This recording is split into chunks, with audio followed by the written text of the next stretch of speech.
Hey guys, Level Cap here. Today we're going to be taking a look at the World of Tanks 1.0 update. This is a free-to-play tank simulator that's easy to learn but hard to master. If you sign up with the link in the video description and use the code WOT1, you will actually get a free premium tank and 7 premium days along with some extra goodies as well. So check out that link in the description. It feels a little bit silly calling this the 1.0 update since the game's been out since 2012 and it's been quite successful since then, but this is such a major overhaul to the visuals of the game that I can see why the devs want to call it the 1.0. It's sort of like rebooting the game with a whole new visual engine. These water physics and visuals are completely new, along with basically every map in the game that has had a complete visual rework that has actually changed up some of the groundwork of the map itself. Some of your little camp spots or angles that you might have used before may no longer be there based on how the subtleties of the map have changed. Now, aside from the massively improved textures, shaders, and lighting, there's also an enhanced destruction engine. Breaking down wooden fences, crushing trees, toppling cobblestone walls, taking out buildings and haystacks and all that kind of stuff just looks so much better than it ever used to, and it's so much more satisfying now. I can now say without question that World of Tanks is the best looking tank game on the market, and on top of that, it runs incredibly well. I was playing at 1440p resolution with all the visuals maxed, and I was able to hit 144 refresh rate in pretty much every single situation. So not only do the visuals look great, but the game is well optimized and the minimum system requirements have not changed. So if you're used to playing on the old engine, you're like, I don't know if my computer can handle this new engine, it will be able to. So that's very impressive that they've been able to upgrade the visuals this much and yet not bump the minimum specs. And I apologize if I'm showing too much tanks driving through water here. I just can't get enough of the tanks in water visuals. It looks really freaking good.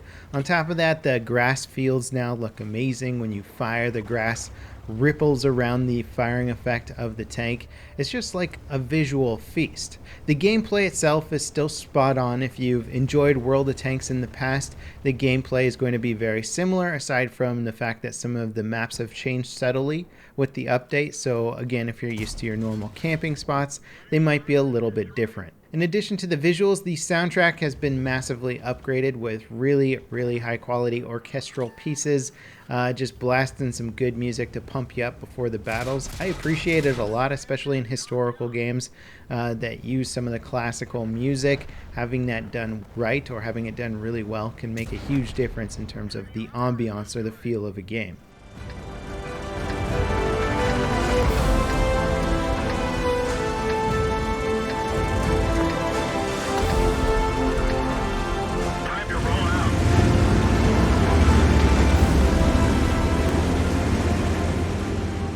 Now for me, I'm a big fan of visual and graphical overhauls. I mean, I got a degree in art. I spent a lot of time working on art, 3D animation and stuff in my career before YouTube, so I really appreciate the visual aesthetic upgrades to this game. And I gotta say, for me personally, since the last time I played World of Tanks, the new feeling is phenomenal. It feels like a brand new game all over again, and it makes me want to get back into it and really like grind through some of these tank trees and tank ladders again.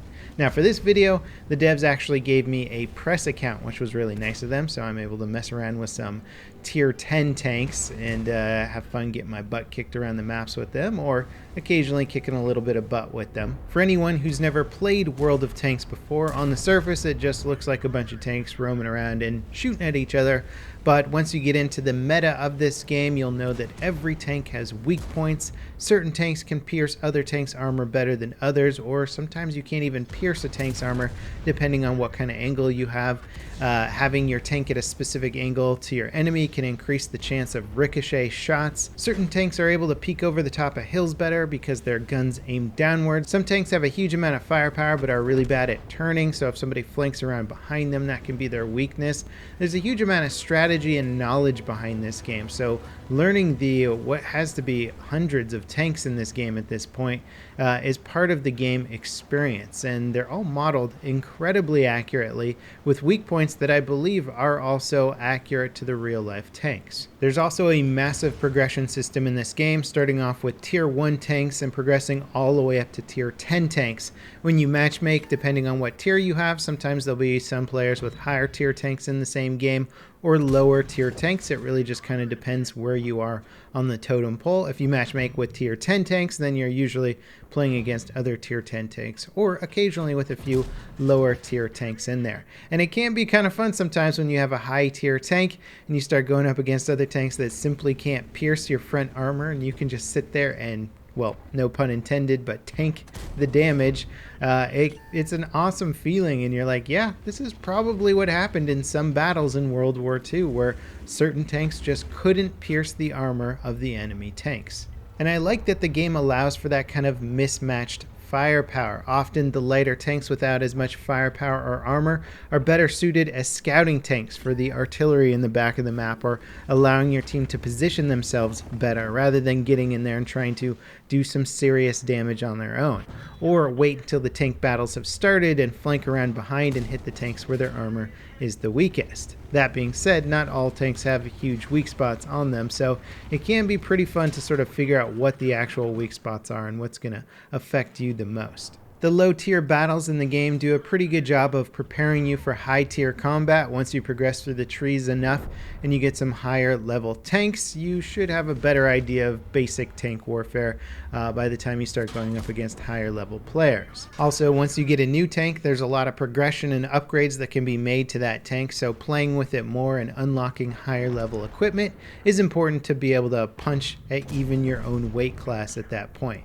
It can be fun just to get into some tier 1 or tier 2 battles and max out some of the better tanks and just go ham on players in those matches. I've had games where I've gotten 7 kills or even more sometimes, and so that can be really fun to do. Often at higher tier combat, players are a little bit more aware of what's going on around them, and so it can be harder to take advantage of that many players. Not saying it's impossible, but you just have to be a little bit more methodical with your placement and your tank engagements. One thing that I didn't really realize the first time I started playing World of Tanks is that the game is designed to allow you to play in different styles, meaning you don't just have to be the guy on the battlefield who gets the most tank kills or does the most damage overall. The game also rewards you for spotting and assisting. So if you want to be more of a scout type player and really spot out tanks that then take damage, the game awards you for that, and that's really cool. I like that it allows you to play different roles on the battlefield, and generally speaking in matchmaking they try and mix in different styles of players or different roles. You know, some artillery, some scouts, some heavy tank, some medium tank, and they all play different roles and accomplish different things. So anyway, that pretty much wraps it up for the look at the 1.0 update for World of Tanks. If you guys want to check out the game for yourself, it doesn't cost you anything. Just take a look at the link in the video description. And as always, thanks for watching, and I'll see you next time. This is Level Cap signing off.